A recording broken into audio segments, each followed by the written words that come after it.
नमो अरहन्ताणं नमो सीताणं नमो आयर्याणं नमो वज्रायाणं नमो लोय सवसावनं.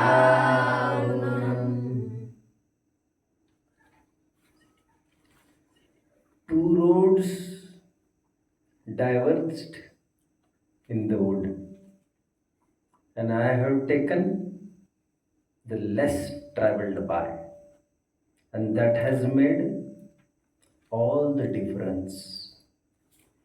Robert frost एक English poet है, बहुत प्रसिद्ध है. उनकी एक बहुत सुंदर पोएम है, द रोड नॉट टेकन. उसमें वे ये लिखते हैं, थीम ये है, दो रास्ते हैं, एक ही मोड़ से डाइवर्जेंस बनकर दो रोड निकल रहे एक ही मोड़ से, और मैंने उस रास्ते को अपनाया जिस रास्ते पर बहुत कम लोग चल रहे थे, लेकिन साहसी लोग. मैंने उसी को अपनाया, एंड इसीलिए आज मैं यहाँ हूँ. ये फर्क जो उन लोगों में मेरे में दिख रहा है ना, वो केवल इसीलिए कि मैं उन रास्तों पर चला जिन रास्तों पर बड़े विरले लोग चलते थे. हालांकि पोएम की थीम थोड़ी अलग है, मैंने मेरे अनुसार बदल दी है. Two roads diverged in the wood. Wood मतलब जंगल. And I took the less travelled by, and that has made all the difference. हर मोड़ पर आपको दो रास्ते दिखेंगे बच्चों, एक भीड़ से हरा भरा और एक वह जो सच्चा रास्ता है, उस पर आपको बहुत जन चलते नहीं दिखेंगे. हीरे की दुकानें बहुत होती भी नहीं है, गली गली में तो किराने की ही दुकानें हो सकती है. लेकिन आपको जज्बा चाहिए सत्य की परीक्षा का, because we all are philosophers. We all are philosophers. हम सब दार्शनिक है, विचारक है. हम वैचारिक गुलामी से ग्रसित लोग नहीं हैं कि किसी ने लकीर खींची है और हम उसी पर चलते जाएंगे. आज एक बहु प्रचलित और बहुत चर्चित विषय को मैं उठा रहा हूं. वैसे आप लोगों ने पार्श्वनाथ के जीवन चरित्र को थोड़ा सा पढ़ा होगा, तो surely you may have come across कि पार्श्वनाथ जब अपने बाल्यावस्था में थे, पार्श्व कुमार, तो वे एक जगह से गुजर रहे थे और उनके नाना जो कुतप तपते थे, तो वे यज्ञ होम हवन कर रहे थे. उन्होंने ज्ञान से ऐसा जाना, जाति स्मरण से ऐसा जाना, कुछ नैमित्तिक ज्ञान से ऐसा जाना कि इस लकड़ी में नाग नागिन का जोड़ा झुलस रहा है. जलते हुए नाग नागिन के जोड़े को उन्होंने बचाया. हम ये सुनते आए हैं बच्चों सब. उन्होंने बचाया, नमोकार मंत्र सुनाया, उन्होंने भी परिणाम ठीक किए नाग नागिन के अधमरे जख्मी जोड़े ने. ये हम सब सुनते आ रहे हैं बच्चों. यही नाग नागिन का जोड़ा देवपर्य को प्राप्त हुआ, ऐसा हम सब सुनते आ रहे हैं बच्चों आज तक. और वही बन गए धर्मेंद्र और पद्मावती, ऐसा हम सुनते आ रहे हैं बच्चों आज तक.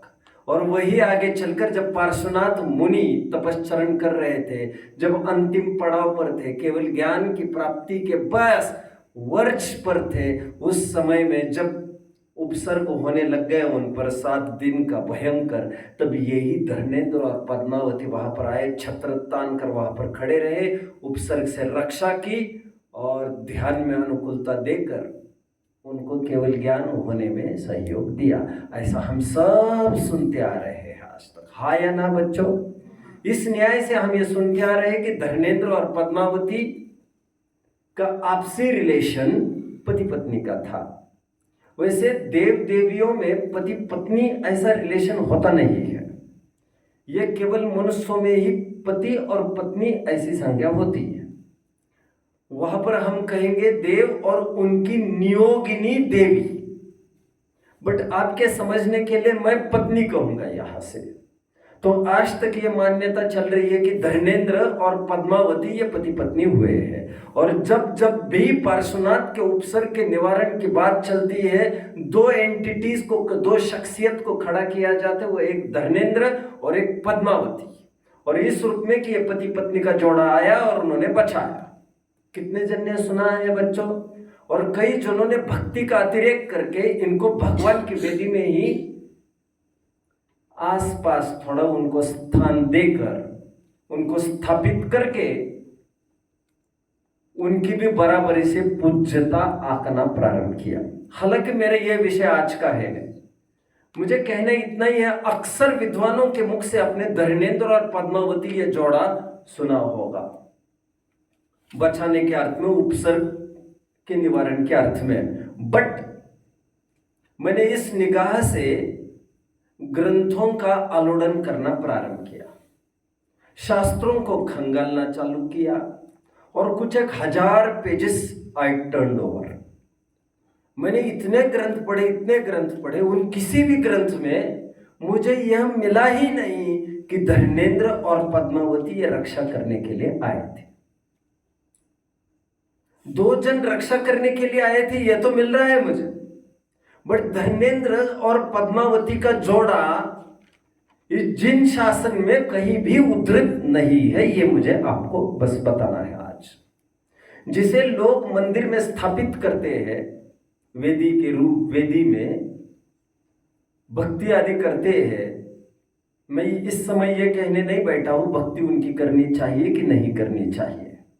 मैं इतना ही कह रहा हूं, उसका नाम जो पद्मावती दिया गया है, मैं आज यहां पर I am here today to prove कि पद्मावती नाम का ऐसा कोई पात्र है ही नहीं जो धर्मेंद्र के साथ कभी जुड़ा हो। मैंने इस दृष्टि से थोड़ा देखना चालू किया बच्चों। मैंने प्रारंभ में तिलोय पंडिती देखा, सर्व प्राचीन ग्रंथ बच्चों, तिलोय पंडिती प्राकृत में लिखा गया यह ग्रंथ है, हजारों गाथाओं में निबद्ध यह ग्रंथ है, और ये अपने कुनकुन स्वामी के पहले भी लिखा गया यह ग्रंथ है। 2000 वर्ष से अधिक वाला ग्रंथ तिलोय पंडिती, त्रिलोक प्रज्ञप्ति जिसे कहते हैं। उस ग्रंथ में धर्मेंद्र की काफी देवियों का उल्लेख है, लेकिन उनमें कहीं भी, जरा बोलिए बच्चों, बात को पूरी करिए, शाबाश, मजा आ गया, मजा आ गया, बस मजा आ गया। उनमें कहीं भी पद्मावती टकराई नहीं मुझे। फिर मैंने त्रिलोक सार पढ़ा। त्रिलोक सार ये ग्रंथ बच्चों तिलोय पंडिती के ही आधार से लिखा गया ग्रंथ है, Trilok Sar, as the name suggest. Nemichand Siddhant Chakravarti ने सिंप्लीफाई करके उसे त्रिलोक सार के रूप में रख दिया 1000 वर्ष पहले। मैंने उस ग्रंथ को पढ़ा, उसमें भी कहीं भी धर्मेंद्र की देवियों में जो नाम बताए हैं उन्होंने, उनमें कहीं भी पद्मावती यह नाम नहीं मिला मुझे। अकलंग स्वामी ने केवल इतना उल्लेख किया राजवार्तिक में कि धर्मेंद्र की 6 देवियां थी, नाम उल्लेख उन्होंने नहीं किया। हरिवंश पुराण जब मैंने पढ़ा, उसमें भी धर्मेंद्र की देवी के नाम उल्लेख नहीं मिला मुझे। जब मैंने आदि पुराण पढ़ा जैनसेन आचार्य का, उन आदि पुराण में मैंने देखा 3 से 4 जगह उल्लेख तो किया है आचार्य ने, लेकिन वे इतना ही उल्लेख करते धर्मेंद्र और उसकी देवी। क्या करते? धर्मेंद्र और उसकी देवी, ये दोनों रक्षा हेतु वहां पर पहुंचे पार्श्वनाथ की। पद्मावती यह नाम कहीं भी नहीं। मैंने जिज्ञासा से श्वेतांबरम के ग्रंथ खोले, हेमचंद्र सूरी के ग्रंथ खोला, मैंने उनके डिक्शनरीज देखी, कोश देखे मैंने। हेमचंद्र एक प्रसिद्ध आचार्य है, उनके योग में पारंगत, योग शास्त्र में पारंगत, उसमें भी कहीं भी उन्होंने उल्लेख नहीं किया पद्मावती का, और इतना ही कहते हुए भी धर्मेंद्र की देवी। यहां तक कि समंत भद्र आचार्य ने भी अपने स्वयंभू स्तोत्र में पार्श्वनाथ की स्तुति करते समय धरण का तो नाम लिया, लेकिन फिर पद्मावती का तो नाम ही नहीं लिया। मैं इतने सारे ग्रंथ आपको बता रहा हूं बच्चों, I think these are more than enough. ये काफी ग्रंथ है, मैं समझता हूं। इन कहीं भी ग्रंथों में पद्मावती यह नाम धर्मेंद्र से तो नहीं जुड़ा है। प्रश्न ये खड़ा होता है, ये जो बोलते हैं लोग धर्मेंद्र और पद्मावती, ये क्यों बोलते हैं? अब क्यों बोलते हैं, झूठ का कोई लॉजिक थोड़ी होता है।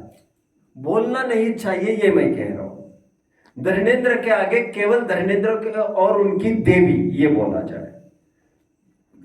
अतो प्रचलित भाषा पद्मावती की है, तो कोई पद्मावती बोल भी दे तो समझ लेना चाहिए कि उनका संकेत उस देवी की तरफ है जो देवी धर्मेंद्र के साथ आई थी, बट उसका नाम सचमुच पद्मावती नहीं है। कितने जन मुझे समझ रहे बच्चों? कितना गड़बड़ झाला, कितना गड़बड़ झाला। अभी थोड़ा सा दूसरी बात को देखिए, दूसरी तरफ आइए जरा। मैंने थोड़ा इस दृष्टिकोण से विचार किया, ये क्यों हुआ होगा ऐसा, कहां से आ गई, कहां से ये पद्मावती? तो मैंने एक दिन क्या किया, 24 तीर्थंकरों के यक्ष और यक्षियों के नाम देख रहा था। यक्ष और यक्षिणी, कितने जन ने नाम सुना है बच्चों? तीर्थंकर होते ना, तीर्थंकर। तीर्थंकर के आसपास आपने 2 प्रतिमाएं देखी होंगी, मूर्तियां, वे होते यक्ष यक्षिया। आप यदि 3 साल रहोगे ना, मैं आपको तैयार कर दूंगा बच्चों। जो जितना रिक्वायर्ड इंफॉर्मेशन है वो सब आपको मिल जाएगा, कोई चिंता की जरूरत नहीं है। यक्ष और यक्षी, यक्षिणी भी कहते गए। 24 तीर्थंकरों के यक्ष यक्षिणियों के मैंने नाम पढ़ रहा था एक दिन कुतूहलवश। अच्छा, इन यक्ष यक्षियों को ही एक नाम है, शासन देवी देवता। शासन देवी और शासन देवता, एक देव और एक देवी तीर्थंकर के लिए खड़े रहते वहां पर। अब देखते हो, अब ये परंपरा सब उखड़ रही है फिर से। पुराने जमाने में जब भट्टारक परंपरा अपने चरम सीमा पर थी तब बहुत ये होता था। अब देख रहे होंगे ये कैसी कैसी मूर्तियां कहाँ विराजमान की जाती है। लोग हमें पूछते हैं ये भी तरह की मूर्ति और ये नंगी स्त्रियां कौन है, लोग पूछते हैं। और कुछ लोग तो कुतूहलवश मतलब डर के मारे पूछते भी नहीं है, भैया कैसे पूछे, भी इतने शर्मा जाते हैं लोग। आपने भी कभी कभी सोचा ही होगा बच्चों, कितने जन ने ये सोचा है, ये महिलाएं, ऐसी महिलाएं, इनके भगवान के पास होने का क्या मतलब है, जिन्होंने कपड़े भी ढंग से नहीं पहने, ये क्या मतलब है? ये भट्टारक परंपरा में इसको बहुत बढ़ावा मिल गया, फिजूल है ये सब। एनीवे, जब यक्ष यक्षियों के नाम पढ़ रहा था तो मुझे वहां पर मिला पार्श्वनाथ के यक्ष का नाम धरण और यक्षी का नाम मिला पद्मा अथवा पद्मा देवी, पद्मावती। ये कहां पर नाम मिला? यक्ष यक्षियों में। बट ये ग्रंथों में कहीं उल्लेख नहीं है यक्ष यक्षियों का एक्चुअली क्या रोल होता है। उनके कितने भी ग्रंथ पढ़ो, उनका कोई कैरेक्टर समझ में नहीं आता, इनका रोल किस रूप होता है, ये करते क्या है भगवान को। एक बात। दूसरी बात, इनका आपसी पति पत्नी का ही संबंध है, ऐसा भी कहीं उल्लेख नहीं है। यक्ष और यक्षिणी की मैं बात कर रहा हूं, ये देव और उन्हीं की देवी होगी, ऐसा भी कोई उल्लेख मेरे पास नहीं है, और होगी भी कदाचित। फिर भी मैं आपको यह बताना चाहता हूं, किसी से एक मिस्टेक जरूर हुई है जिससे परंपरा दूषित हुई। क्या मिस्टेक हुई है? Someone mistook Dharmendra as Dharan और Dharan as Dharmendra, and therefore he committed the next mistake. वह पद्मावती, ये जो धर्मेंद्र की देवी थी उसके स्थान पर वो पद्मावती समझने लग गया। बट मैं आपको बता दूं, ये यक्ष यक्षिणी वे नहीं है जो युगल बचाने आया था पार्श्वनाथ को। यक्ष यक्षिणी तो कैरेक्टर ही अलग है और इनका कोई रोल ही नहीं है, ग्रंथों में कहीं भी नहीं लिखा। तो यह वो कपल नहीं है, यह मैं कहना चाहता हूं आपको। बट किसी ने मिसअंडरस्टैंड करके, ठीक से न समझकर धरण के स्थान पर इन्होंने समझे धरणेन्द्र और वो पद्मा, तो इसको भी नाम किसी ने पद्मा अथवा पद्मावती दे दिया हो, ऐसा प्रतीत होता है।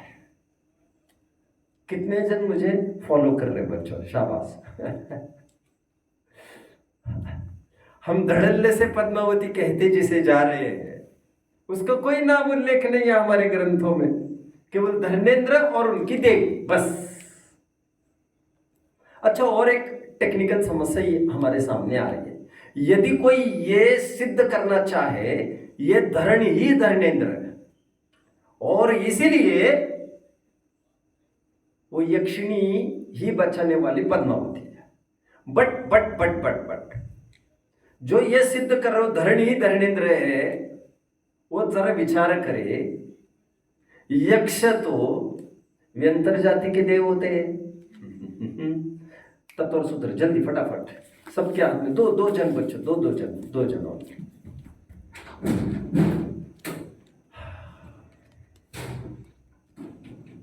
इसमें तत्व और सूत्र खोलेंगे आप, शायद 305 पेज होगा, 308 होगा।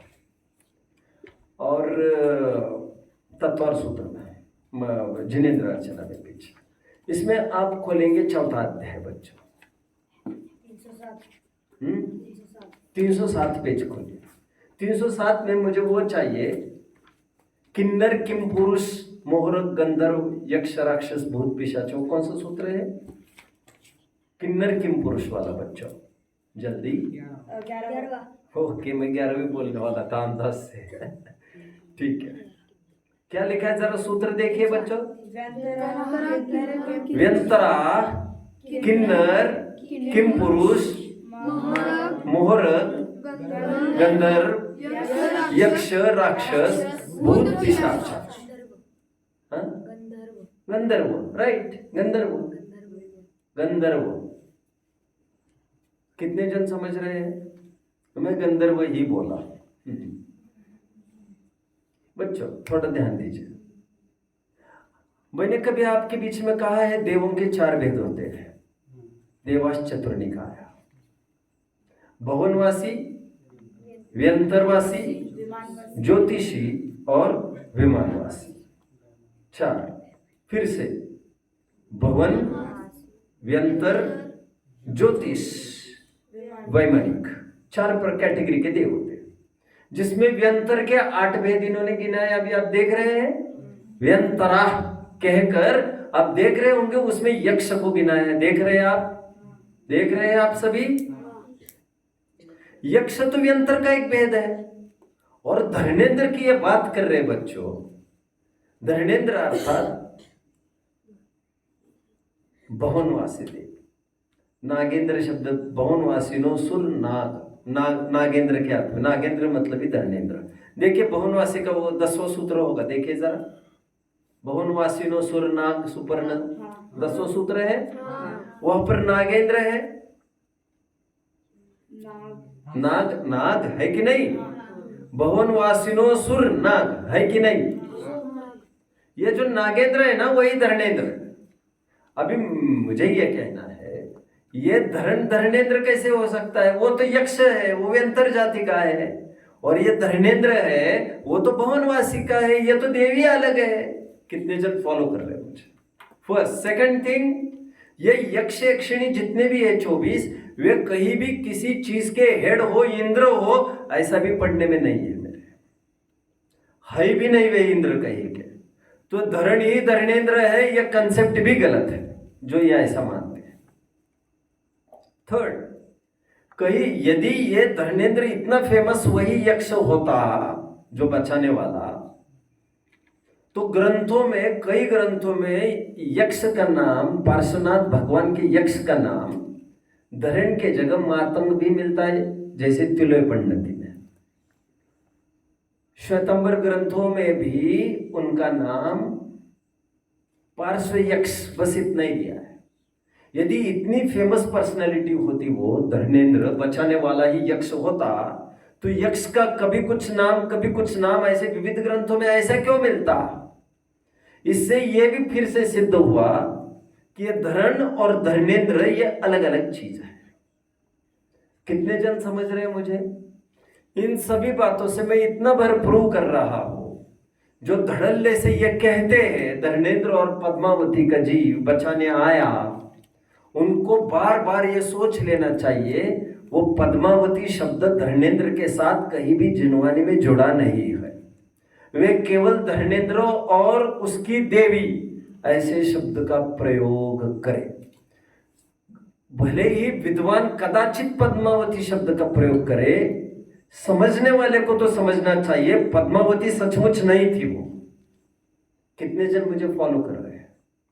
लेकिन धड़ल्ले से इतना नाम फेमस हो रहा है। ऊपर गए ना पहाड़ी पर, वहां पर पद्मावती वगैरह नाम दिए, देखिएगा आपने। हालांकि वो तो यक्षिणी है। क्या कहा? ऊपर तो यक्ष यक्षिणी के ही है ना, वो तो मूर्तियां।